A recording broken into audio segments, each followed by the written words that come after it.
Hey there, all you liberals, conservatives, Democrats, Republicans, environmentalists, and fossil fuel advocates.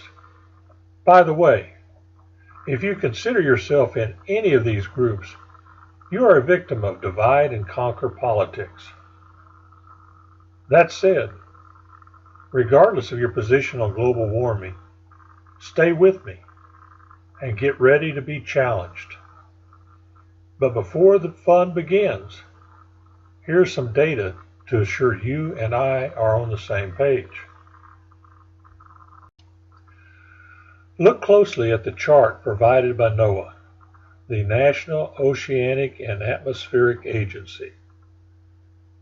This chart shows in the 650,000 years preceding the Industrial Revolution, atmospheric carbon levels never exceeded 300 parts per million. No, the Industrial Revolution does not seem like yesterday to me. Yeah, to state the obvious, I'm old.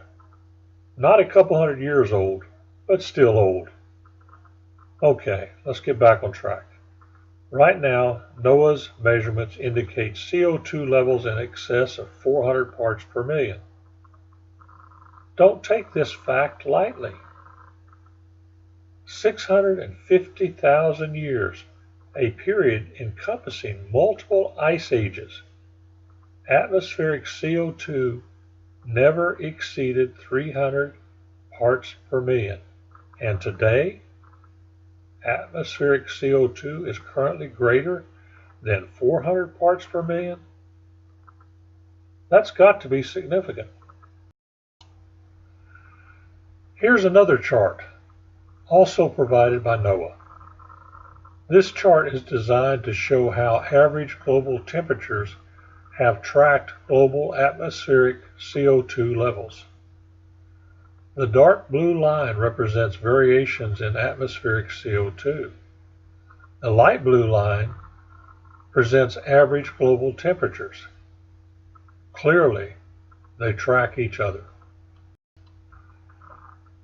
The final chart, as with the previous two charts provided by NOAA, shows how average global temperatures have trended upwardly for at least 100 years. To recap, the first chart shows how global CO2 has not been greater than 300 parts per million for at least 650,000 years. The second chart shows how global average temperatures tracked global atmospheric CO2 levels for thousands of years. The final chart shows how average global temperatures are on an upward trend for at least the last 100 years. Unless you are like I was 20 years ago, too stupid to listen, you must accept the fact this spaceship we call Earth is in a cycle of global warming. You, fossil fuel advocates, need not worry. I'm not picking on you. Next, I will challenge everyone believing America has got to abandon fossil fuels to combat global warming. Here's the question no one is asking. How will reducing current and future carbon emissions stop or in any manner delay global warming? The answer should be obvious. It won't. The NOAA charts clearly show the horses are out of the corral, and closing the corral gate might make you feel better, but the horses are still out of the corral. In other words, reducing current and future carbon emissions may make Americans feel like they're doing something to combat climate change, but in reality, reducing current and future carbon emissions will have little or no effect on global warming. If mankind is to continue to prosper or even exist, America must assume the responsibility of developing the technology required to reduce the CO2 currently in Earth's atmosphere. Anything less is a waste of time and resources. Why is it America's responsibility to undertake the battle against global warming? If not America, who? Only America has the economic and political system, along with the energy resources vital to create the booming economy required to fund such a massive undertaking. It may sound counterintuitive, but America will have to use its abundant carbon-based energy resources to fuel the economy essential to provide the financial and technical resources crucial to successfully combat global warming. Wow, bet you didn't see that coming. The use of America's fossil fuel resources to combat global warming. Could that actually be the foundation of the book, Secure Our Ship, Fuel America Now? First published in 2012, Secure Our Ship, Fuel America Now is the culmination of more than a decade looking into global warming and fossil fuels. I traveled and talked to people throughout America.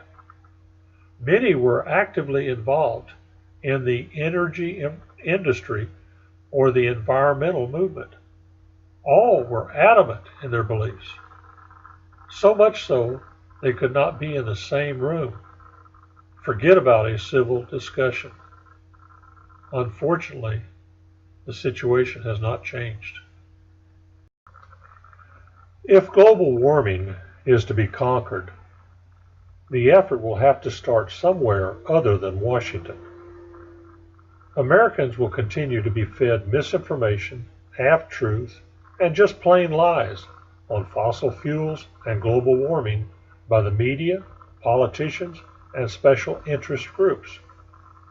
They will also use misdirection by focusing on a trivial topic while ignoring a far more important issue. Secure Our Ship, Fuel America Now is an effort to provide readers real insight into global warming, along with the options, resources, and tools required to combat global climate change. Let's work together and create a world where all mankind prospers. I apologize for the length of this video. There is so much more Americans need to know about fossil fuels and global warming that is unfortunately not readily available. Sadly, I'm not the dynamic speaker required to maintain a viewer's attention for an extended period of time. I have spent unaccountable hours plowing through public and private sources addressing America's energy resources and global warming issues. Secure Our Ship, Fuel America Now recaps much of that effort. Hopefully, future videos will provide additional insight into what Americans must do to combat global warming. If you want to support this effort, please purchase Secure Our Ship, Fuel America Now. Thank you for your time, and until next time, may God be with us all.